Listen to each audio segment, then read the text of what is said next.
Dan orang yang masuk di dalam bentengnya kaum solihin, aulia, para kekasih-kekasihnya Allah, nggak bakalan kecewa.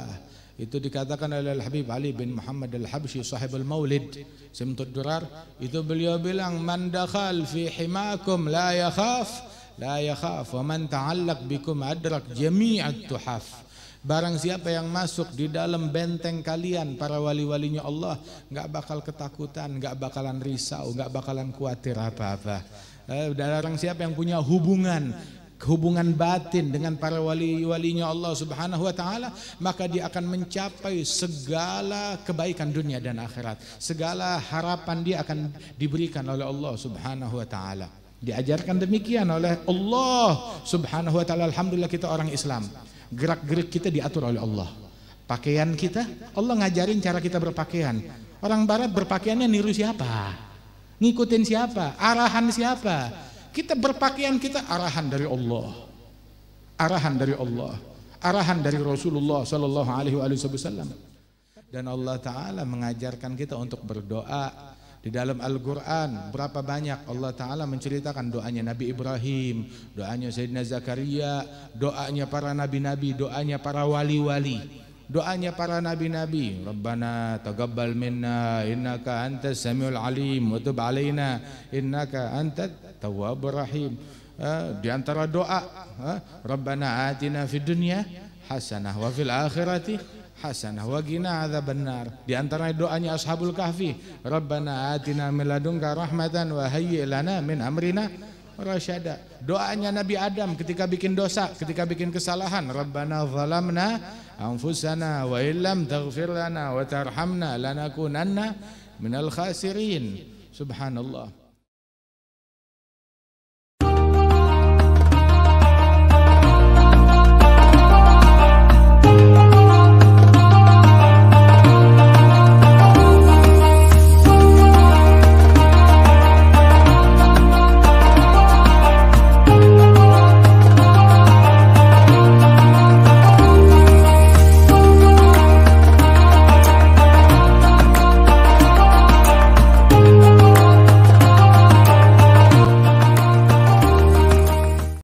Ibtihalku itu adalah bukti yang kuat akan betapa daruratnya kondisiku hingga aku meminta kepada Allah Ta'ala dan mengemis kepada Allah Ta'ala.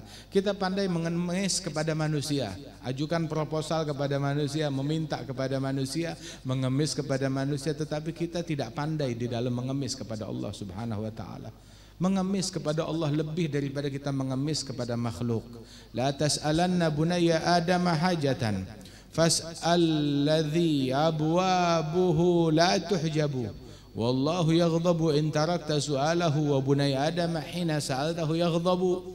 Jangan meminta kepada anak Adam, minta kepada Allah yang pintunya selalu terbuka, enggak pernah tertutup, enggak pernah terhijab.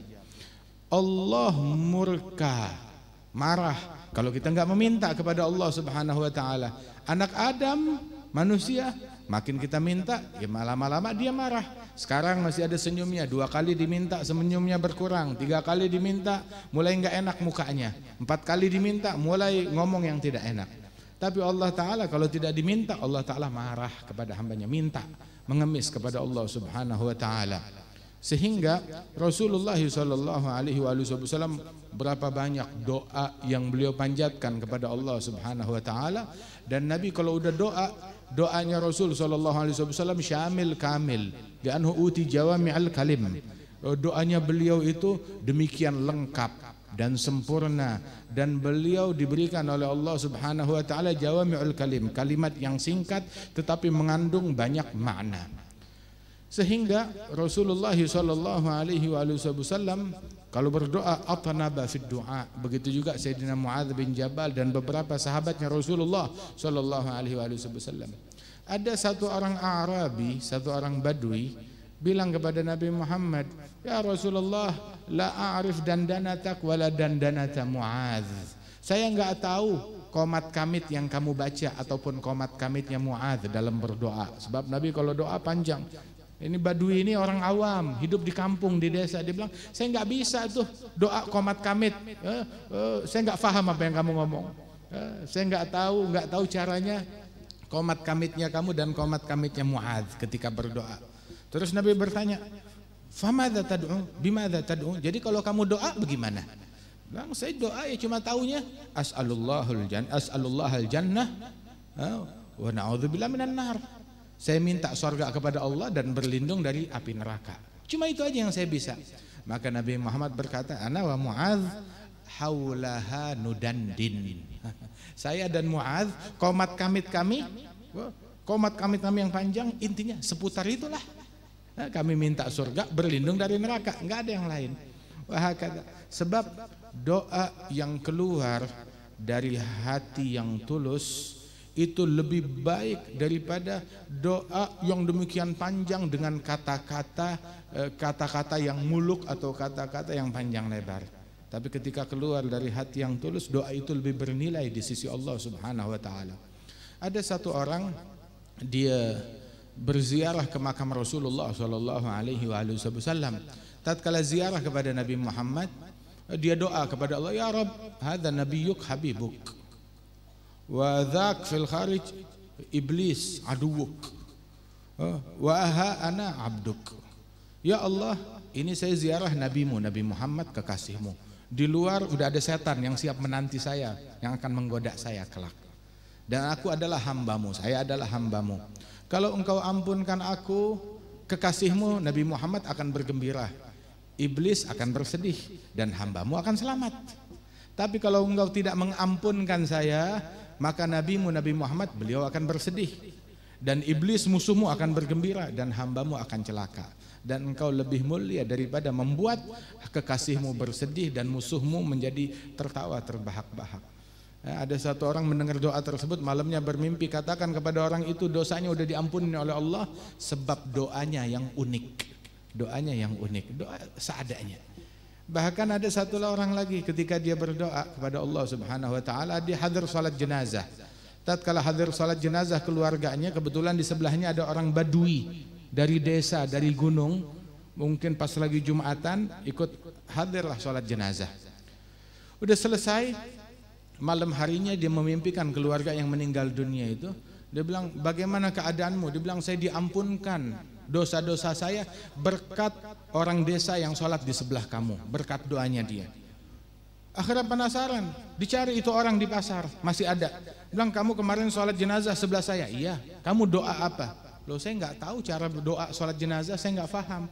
Saya cuma bilang kepada Allah, ya Rabb, ini orang yang meninggal ini, kalau dia tamunya saya bakal memotongkan untuknya ontak saya yang ada di luar. Tapi dia tamunya kamu, ya terserah sudah." Bilang, Allah Ta'ala ampunkan si mayit berkat keunikan doa orang tersebut. Kenapa? Doanya keluar dari hati, dari dalam lubuk hati yang tulus. Dan Allah Ta'ala mengajarkan kita untuk berdoa. Di dalam Al-Quran berapa banyak Allah Ta'ala menceritakan doanya Nabi Ibrahim, doanya Sayyidina Zakaria, doanya para nabi-nabi, doanya para wali-wali, doanya para nabi-nabi. Rabbana taqabbal minna innaka antas samiul alim wa tub alaina innaka antat tawwabur rahim. Di antara doa, Rabbana atina fid dunya hasanah wa fil akhirati hasanah wa qina adzabannar. Di antara doanya Ashabul Kahfi, Rabbana atina min ladunka rahmatan wa hayyi' lana min amrina rasyada. Doanya Nabi Adam ketika bikin dosa, ketika bikin kesalahan, Rabbana zalamna anfusana wa illam taghfir lana wa tarhamna lanakunanna minal khasirin. Subhanallah. Wa hakadha. Walaupun kita bikin dosa, bikin kesalahan, doa kepada Allah Subhanahu wa taala. Sayyidina Adam ketika bikin dosa, bikin kesalahan, maka beliau berdoa kepada Allah Subhanahu wa taala dengan hati yang renyuh. Dia berdoa, Rabbana zalamna anfusana wa illam taghfir lana wa tarhamna lanakunanna minal khasirin. Dan ini adalah ciri kaum salihin di dalam doa mereka, di dalam ibadat mereka, pengabdian mereka kepada Allah taala. Kemudian kita hadir di hadrah Basaudan yang diadakan di majlis Raudhatuz Zakirin.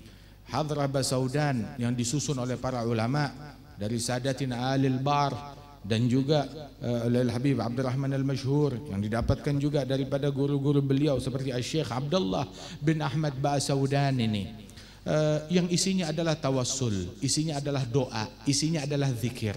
dengan syair-syair yang disampaikan oleh para wali-walinya Allah Ta'ala. Ya Rabbi ya alimal hal ilaika wajjahtul amal famnun alaina bil iqbal wa kun lana waslihil bal. Ya, kemudian juga ya arhamar rahimin ya arhamar rahimin farij 'alal muslimin. Kemudian tawassul terhadap para wali-wali dan kaum salihin, tawassul kepada mereka. Allah Ta'ala berfirman di dalam Al-Qur'an, ya ayyuhalladzina amanu taqullaha wabtaghu ilaihil wasilah. Taqwalah kalian kepada Allah dan carilah wasilah bertawassul kepada Allah Subhanahu wa taala. Tawassul boleh, tawassul dengan makhluk boleh. Apa? Tawassul dengan amal soleh, tawassul dengan ibadat kita. Sebagaimana dalam Sahih Bukhari kisah 3 orang yang bertawassul dengan ibadatnya mereka. Ketika mereka terjadi hujan lebat, badai, masuk ke dalam goa, tahu-tahu goanya menjadi longsor, ketutup, mereka nggak bisa keluar. Maka masing-masing bilang nggak ada yang bisa menyelamatkan kita kecuali Allah. Terus apa yang harus kita lakukan? Kita doa kepada Allah, tapi tawassul. Tawassul masing-masing dengan amalan yang paling dia andalkan. Maka masing-masing berpikir, amalan apa yang saya punya?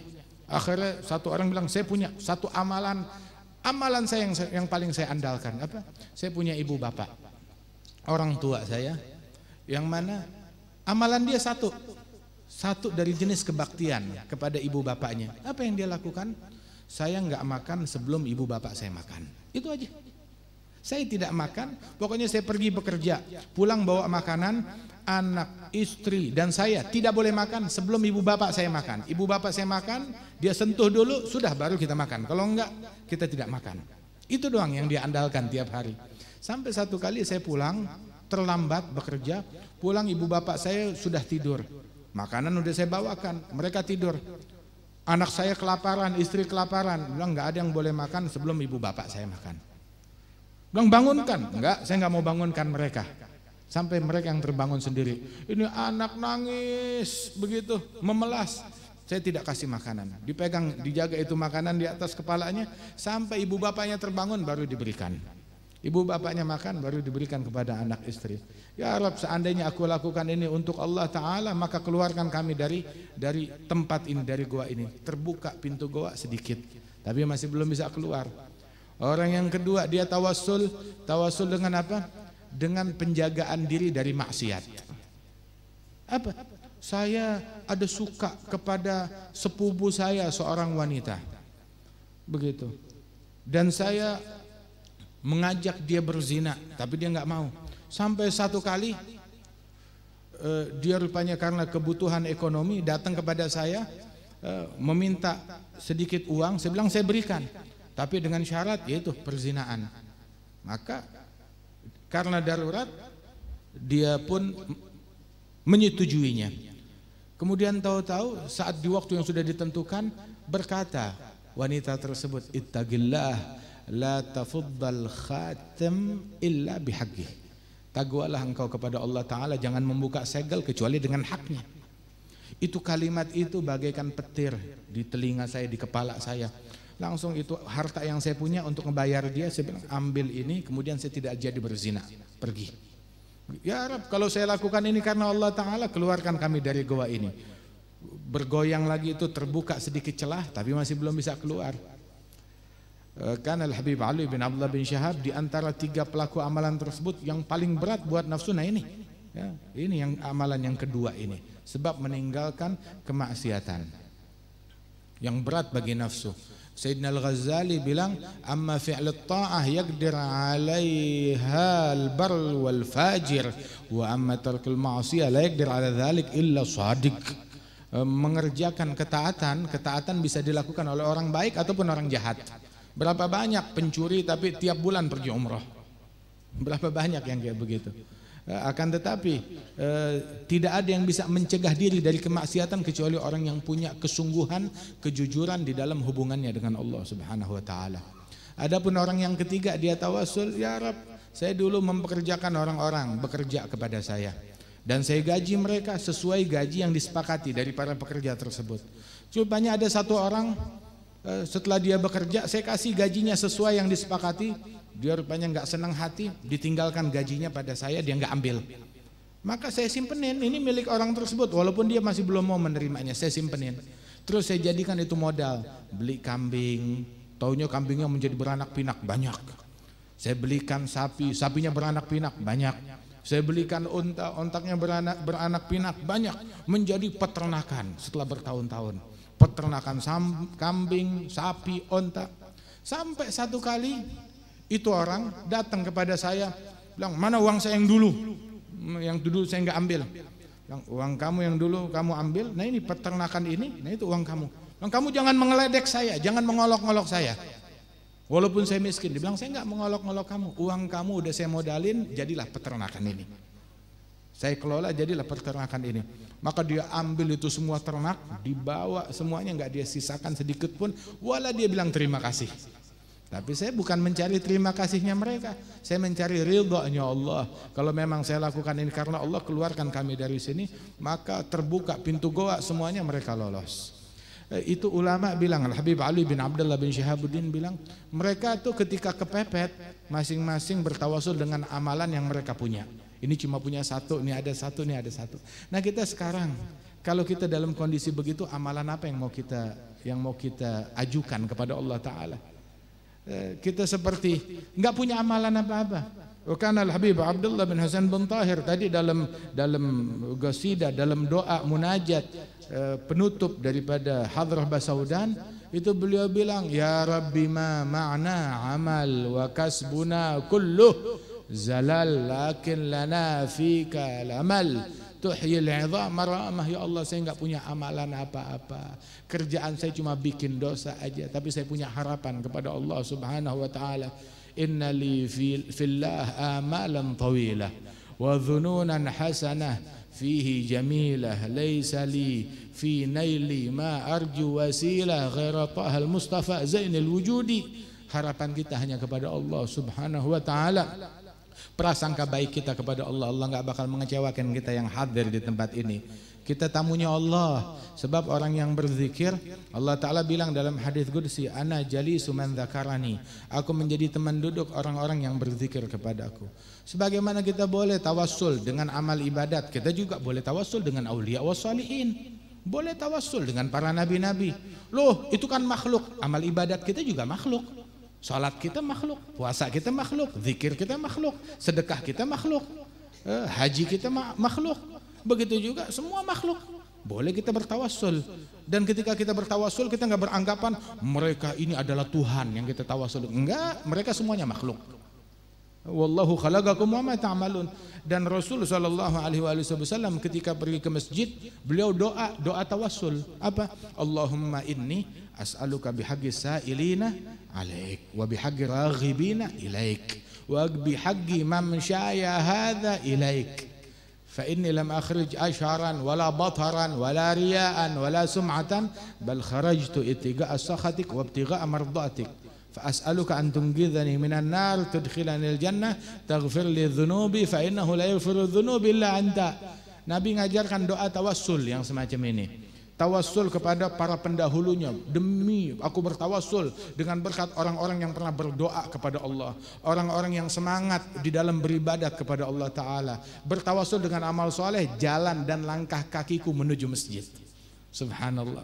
Tawassul dengan itu semua, dikabulkan doanya oleh Allah Ta'ala. Dan diajarkan doa ini kepada umat sekalian. Dan banyak hal yang demikian tersebut. Dan orang yang masuk di dalam bentengnya kaum salihin, aulia, para kekasih-kekasihnya Allah, nggak bakalan kecewa. Itu dikatakan oleh Al-Habib Ali bin Muhammad Al-Habsyi sahibul Maulid Simtud Durar. Itu beliau bilang, man dakhal fi himakum la yakhaf wa man ta'allaq bikum adrak jami'at tuhaf. Barang siapa yang masuk di dalam benteng kalian, para wali-walinya Allah, nggak bakal ketakutan, nggak bakalan risau, nggak bakalan khawatir apa-apa. Barang siapa yang punya hubungan batin dengan para wali-walinya Allah Subhanahu wa taala, maka dia akan mencapai segala kebaikan dunia dan akhirat. Segala harapan dia akan diberikan oleh Allah Subhanahu wa taala. Walidzalik ada satu orang meninggal dunia. Itu beberapa keluarganya memimpikan orang ini disiksa dalam azab. Akhirnya datang kepada Syekh Abdul Qadir Jailani, minta kepada beliau, ayo doakan, berikan syafaat kepada keluargaku yang udah meninggal dunia. Bilang, keluarga kamu saya nggak kenal. Bilang, apakah dia pernah hadir majelisnya saya? Dia bilang, tidak pernah hadir majelisnya engkau. Syekh Abdul Qadir bilang, saya mau ngasih syafaat, paling enggak saya harus tahu ini hubungannya apa dengan saya. Dia punya hubungan apa dengan saya? Sama kayak kita mau tolong orang, datang ke menteri, bilang tolongin ini orang. Nah, ini apanya kamu? Keluarga, sahabat, teman, apanya kamu? Nah begitu juga saya mau memberikan syafaat, ya, saya mau bilang sama Allah, nah ini hubungannya apa sama saya? Dia pernah hadir majelis saya? Bilang tidak. Murid saya? Bukan. Paling tidak pernah melihat saya? Enggak pernah melihat. Lo terus apa? Tapi dulu pernah saat engkau berjalan dengan murid-muridmu di kejauhan dengan kudamu, itu kelihatan debunya, ini orang ngelihat, wah itu siapa itu? Di luar ada rombongan, kelihatan debunya mereka. Itu rombongannya siapa? Oh itu rombongan Syekh Abdul Qadir Al-Jailani dengan murid-muridnya. Saya nggak lihat orangnya, ini orang nggak ngelihat Syekh Abdul Qadir ataupun muridnya, cuma ngelihat debu yang apa namanya, yang bertebaran karena langkah kaki mereka. Dia bilang, khalas, dari sini saya tawassul kepada Allah Ta'ala, saya berikan syafaat. Hingga keesokan harinya dia lihat saudara yang sudah meninggal dunia berada dalam nikmat, diangkat azab oleh Allah Ta'ala berkat hubungan tersebut, walaupun jauh, walaupun hubungan yang jauh. Radhiyallahu anhum wa ardahum. Allah Ta'ala ketika menyebutkan tentang mereka para awliya Allah, lahum ma yasha'una inda rabbihim, bagi mereka apapun yang mereka kehendaki di sisi Allah Subhanahu wa Ta'ala. Dan dengan ta'alluq, punya hubungan batin terhadap mereka, seorang hamba mendapatkan anugerah besar dari Allah Ta'ala. Ada satu kampung, satu desa dilanda musim kemarau yang dahsyat. Berkali-kali mereka istisqa, minta diturunkan pertolongan Allah, tapi tetap nggak ditolong. Akhirnya pas kebetulan ada satu orang soleh lewat di kampung tersebut, ngelihat orang-orang udah siap-siap mau sholat istisqa yang kesekian kali. Bilang, kenapa kalian? Oh kita mau minta hujan kepada Allah. Berkali-kali kita doa nggak dikabulkan. Bilang gini aja, saya doa kalian aminkan. Bilang siap. Begitu. Maka itu orang soleh itu doa, Allahumma inni as'aluka bihaqqi ma firas antas gannas. Ya Allah, aku doa kepada engkau dengan berkat apa yang ada di kepalaku, agar engkau turunkan hujan kepada manusia. Orang bingung, ada apa di kepalanya? Enggak lama kemudian awan kumpul, langsung turun hujan. Bertanya, apa yang ada di kepalamu hingga engkau bertawassul dengan apa yang ada di kepala? Bilang, di kepala saya ini, kata orang soleh itu, ainan ra'ata Aba Yazid Al-Bustami. Di kepala saya ada dua bola mata yang pernah melihat wajahnya Abu Yazid Al-Bustami. Masya Allah. Bakhat man qad ra'ahum aw ra'a man ra'ahum aw ta'allaq bihim daim wa lazam finahum finnahum qum mahad fil bariyah kama hum jad wa an'am alaihim biridha wajtabahum finna maulak waffar min hibatih atahum. Beruntung orang yang pernah melihat para awliya Allah dan orang yang pernah melihat mereka, mendapatkan anugerah dari Allah Subhanahu wa Ta'ala.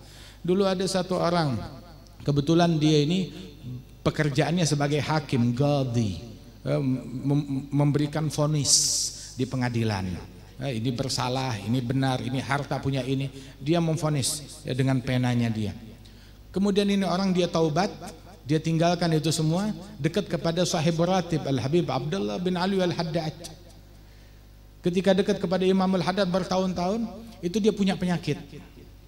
Dia cinta kepada Imam Al-Haddad tapi punya penyakit. Itu kadang kalau penyakitnya lagi kambuh dia nggak bisa tidur. Itu jarinya dia itu sering sakit, entah rematik atau pokoknya sakit. Kalau udah sakit itu sampai keluar air mata, dia nggak bisa tidur. Datang kepada Imam Al-Haddad, ya Habib Abdullah, doakan tangan saya, jari saya sakit. Imam Al-Haddad bilang, dipegang jarinya, ini jari yang biasa kamu pakai untuk menulis hukum-hukum yang zalim. Ini hukumannya dari Allah Ta'ala di dunia. Terima, sudah sabarkan. Dia dibilang begitu, dia diam, dia pasrah. Sakit lagi, begitu lagi, tiap ngadu ke Imam Al-Haddad, nah itu tangan yang zalim. Itu kafarahnya, hukumannya untuk mensucikan engkau. Sampai akhirnya satu malam dia sakit, sampai dia pikir dalam hatinya ini Habib cucu Nabi, di dunia aja nggak bisa ngasih manfaat, apalagi di akhirat. Saya kesakitan dibiarkan seperti ini. Berpikir begitu. Dia nggak ngomong, cuma dalam hati seperti itu. Sampai dia menangis, ketiduran. Dalam tidurnya seolah-olah dia meninggal dunia. Saat dia meninggal dunia, dimandikan, dikafankan, disolatkan, dibawa ke dalam kuburan. Saat dikubur, tahu-tahu datang malaikat Munkar wa Nakir yang menginterogasi mereka. Itu orang bilang, ketika saya dipanggil oleh malaikat Munkar wa Nakir, itu saya ketakutan. Terus saya bilang, orang kalau di sana di kuburan cuma mengandalkan hafalannya, mengandalkan amal ibadatnya tanpa bantuan dari Allah, niscaya dia nggak bakalan selamat. Pasti grogi, nggak bisa jawab apa-apa, pasti binasa dan celaka. Kalau bukan dibantu oleh Allah Ta'ala. Saya dengar begitu sampai nggak bisa ngomong apa-apa, udah nggak bisa bicara, udah pasrah. Ditanya man rabbuka, nggak bisa ngomong, nggak bisa ngomong. Sampai ketika malaikat ingin mengambil saya, ingin diseret ke neraka, ingin menghukum saya, tahu-tahu turun Imam Al-Haddad berada di hadapan saya, di antara saya dan malaikat tersebut. Terus Imam Al-Haddad bilang, idhab, hadza min ashabina. Pergi sana, jangan ganggu, ini sahabat saya, teman saya. Itu malaikat mundur, dia pergi. Begitu bangun dari tidurnya dia bilang, manfaat dekat sama orang soleh, manfaat dekat kepada para wali-walinya Allah Subhanahu wa ta'ala. Sebab Al-Imam Syekh Umar Mahdhar bilang, man arafna ma sayyabna wa inhu sayyab. Orang yang kenal sama kita nggak bakalan kita telantarkan. Walaupun dia menjauh dari kita nggak bakal kita lupakan. Sayyidina Syekh Abi Bakar bin Salim bilang, awama alimta bi annana ahlul wafa wa muhibbuna ma zala tahta liwana nahnul kiram faman atana qasidan nala sa'adata indama yalgana. Tidakkah kamu tahu kami adalah orang yang setia kawan, kami orang yang setia, yang cinta kepada kami senantiasa berada di dalam naungan kami, dalam bentengnya kami, nggak bakal kami telantarkan. Kami orang-orang yang dermawan, orang-orang yang mulia, yang pandai membalas jasa. Barang siapa yang datang kepada kami dengan niat yang baik, maka dia akan meraih keberuntungan ketika berjumpa kepada kami. Sayyidina Syekh Abu Bakar bilang, itu kalau para wali-wali Allah, mereka memberi, yang pantas diberi, diberi. Tapi yang niatnya kurang, yang nggak pantas, nggak diberi. Tapi Syekh Abi Bakar bin Salim bilang, nu'ti man yastahil wa man la yastahil. Yang niatnya benar ataupun niatnya kurang beres, niatnya kurang sempurna, kami berikan, kami jamu, kami perhatikan. Sebagaimana dalam Sahih Al-Bukhari, dalam Sahih Al-Bukhari, ketika Allah Ta'ala umumkan orang yang hadir majlis semua dapat ampunan, satu malaikat bilang, ya Rabb, ya Rabb, ada seorang hamba niatnya nggak beres, dia datang niatnya bukan majlis tapi niatnya untuk hal yang lain. Maka Allah Ta'ala katakan, walahu qad ghafartulah, dia juga sudah saya ampunkan. Kenapa? Dia duduk dengan orang yang niatnya sempurna. Dia duduk bersama kaum zakirin, orang-orang yang berzikir. Humul qaum la yashqa bihim jalisuhum, duduk bersama orang-orang yang tidak akan sial orang yang hadir dan duduk bersama mereka. Itu disebutkan ada satu mayit meninggal dunia. Tatkala dia meninggal dunia, dia ini termasuk orang yang tidak ada manusia yang sempurna, dia punya kesalahan. Diperlihatkan kepada keluarganya itu, kepada sebagian sholihin, ini orang akan disiksa oleh malaikat di dalam kuburannya. Tahu-tahu satu malaikat bilang, jangan kita siksa dia. Begitu, kenapa? Ini orang punya hubungan dengan wali-walinya Allah. Hubungan dengan siapa? Dengan Al-Imam Abi Bakar Al-Adni Al-Idrus. Loh, apa hubungannya? Dia hafal gosidahnya Al-Adni. Apa? Bismillahi maulana btadaina wa nahmaduhu ala na'amahu fina tawassalna bihi fi kulli amrin ghathil khalq rabbil alamin ilahi nas'aluk bil ismil azam wa jahil mustafa farij alaina. Dia hafal syairnya itu, bilang enggak, dia hafalnya enggak sempurna, hafalannya lupa-lupa. Kata-katanya malaikat yang satu, iya hafalannya enggak sempurna, tapi dia hafal sempurna satu bait darinya, bait yang istimewa. Apa? Dia hafal satu kalimat dalam qasidah itu, wa dzikrul aidrusil gutub ajla anil qalbis sada lis-sadiqina. Dzikrul aidrus itu ampuh di dalam membersihkan hati bagi orang-orang yang punya kesungguhan. Dzikrul aidrus. Bilang iya, dia hafal itu betul. Ya sudahlah, jangan macam-macam, pergi, mereka tinggalkan. Subhanallah. Hakadha, dengan berkat ta'alluq, ini baru hafal daripada qasidah mereka.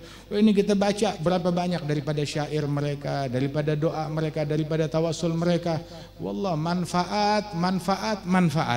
dari apa yang kita baca tersebut. Akan tetapi harus membuahkan sesuatu. Istiqamah kita. Kita hadir majelis di sini, kita hadir pengajian. Terus setelahnya bagaimana? Buktikan daripada pengaruh pengajian tersebut dalam istiqamah kita. Salat 5 waktu berjamaah. Kemudian juga kaum wanita tutup aurat dengan benar, jaga batasan dengan yang bukan muhrimnya. Oh, saya nggak ketemu, saya nggak salaman dengan orang laki. Ya bagus, sebab Nabi Muhammad bukan lagi wali, Nabi yang paling afdal. Tangannya nggak pernah sentuhan dengan yang bukan muhrim. Sallallahu alaihi wasallam. Tangannya nggak pernah sentuhan dengan yang bukan muhrim. Sallallahu alaihi wasallam. Beliau sampai bilang, Nabi yang bilang. La an yut'an fi ra'si ahadikum bimikhyat min hadid khairun lahu min an tamas yaduhu yada imra'atin ajnabiyyah. Lebih baik kepala salah seorang kalian tertusuk besi, itu lebih baik daripada tangannya sentuhan dengan yang bukan muhrim. Nabi juga bilang, Nabi Muhammad sallallahu alaihi wasallam, beliau bilang dalam hadis, la yakhluwanna rajul bimra'ah wa in kanat Maryam binti Imran. Orang laki-laki jangan berkhalwat berduaan dengan yang bukan muhrimnya, walaupun yang bukan muhrim itu wanita suci, Maryam binti Imran. Maryam binti Imran, wanita suci yang dilindungi oleh Allah Subhanahu wa taala, walaupun disuruh jaga batasan. Wa idza sa'altumuhunna, apabila kalian ingin meminta sesuatu kepada mereka, para istri-istrinya Nabi, fas'aluhunna min wara'i hijab, minta dari balik tabir.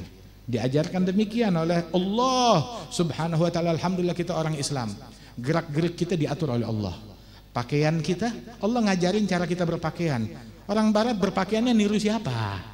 Ngikutin siapa? Arahan siapa? Kita berpakaian, kita arahan dari Allah.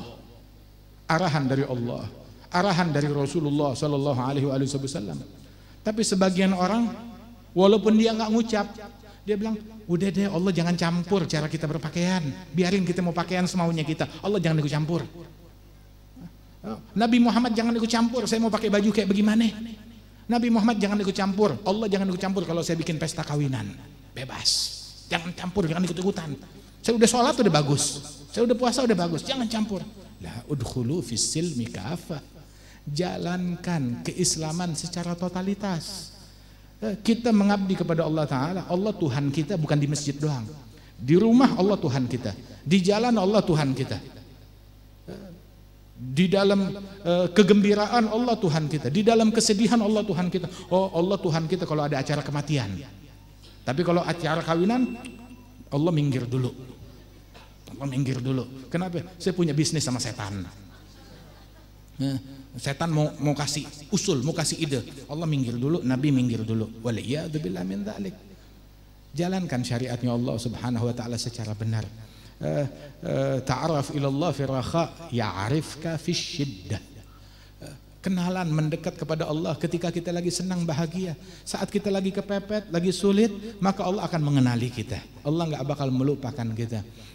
Berpegang teguhlah dengan ajarannya Allah, dengan ajarannya Rasulullah, dengan ajarannya para aulia wa salihin. Keluar dari majelis ini dengan hati yang bersih. Jangan dengki sama orang, jangan benci kepada orang, jangan judes sama orang. Ya, jangan judes sama orang. Begitu hadir pengajian, pulang ke rumah tetap aja judes sama suami. Nah, jangan judes sama lakinya kita. Begitu. Sama orang senyum, ramah, sama suami merengut lagi. Hadir majelis, ini hadir dari masjid, dari pengajian atau dari diskotik? Kenapa yang diajarkan bukan ajarannya Allah Ta'ala? Pakai ajarannya Allah Subhanahu wa Ta'ala. Bagaimana keramahan, kelembutan, kesantunan. Dan yang paling berhak atas keramahan dan kesantunan kita, ring satunya kita, orang yang terdekat dengan kita, istri, suami, anak-anak kita, keluarga kita, itu yang paling berhak dengan budi pekerti kita yang luhur. Rasul sallallahu alaihi wasallam paling ramah di rumahnya, ramah terhadap istrinya, ramah terhadap anaknya, ramah terhadap keluarganya. Sallallahu alaihi wasallam di rumah sampai beliau ikut bantuin istri, ikut menyapu, ikut membersihkan rumah, ikut motong daging bersama istri beliau sallallahu alaihi wa alihi wasallam. Wa hakadha. Mudah-mudahan Allah taala berikan berkah, Allah taala berikan taufik, Allah taala berikan hidayat, berkat aulia was salihin. Allah taala jadikan majlis kita makin makmur, makin berkah. Alhamdulillah siang hari ini kita berada dalam kebaikan. Ya, kita hadir sini bersama akhina Al-Habib Ali bin Abdurrahman Al-Habsyi, Ustaz Ilham, Ustaz Ruhuddin dan segenap orang-orang yang hadir di tengah-tengah kita. Mudah-mudahan Allah taala berikan berkah. Tidak kita bangkit dari majlis ini melainkan kita makin taqwa, makin istiqamah, makin dekat kepada Allah taala, makin bakti kepada Rasulullah, makin meneladani Rasulullah sallallahu alaihi wasallam. Allah taala makmurkan keluarga kita, dijaga dari penyakit, dijaga dari musibah, dijaga dari akhlak yang buruk, dan Allah subhanahu wa taala lindungi kita dan keluarga kita dari pergaulan bebas yang ada di dunia maya, di dunia virtual, yang ada di internet ataupun di dalam lingkungan kita. Dijauhkan kita dari keburukan, dari buka-bukaan aurat, dari penelantaran haknya Rasulullah sallallahu alaihi wasallam. Allahumma ij'al ya Allahumma aslih syu'un wa agiril uyun wa kun lana ya maulana bihaqqi nabiyina Muhammad al-amin al-ma'mun. Aslih lana kulla syan warbutna bi sayyidina Muhammad sayyidi waladi Adnan birahmatika ya karim ya rahman. Sallallahu ala sayyidina Muhammadin nabiyil ummi wa ala alihi wasallam. Wa yarham al-mutaqaddimin fi hadzal makan Syekh Muhammad Arsyad Al-Banjari wa Syekh Haji Zaini Abdul Ghani wa jami' الأولياء والصالحين والصلحاء. لا يحرمنا بركة ولي ولا عارف ولا عالم ولا واصل ولا سالك. يرزقنا كمال الأدب مع الجميع بحق النبي الشفيع وإلى حضرة النبي. الفاتحة.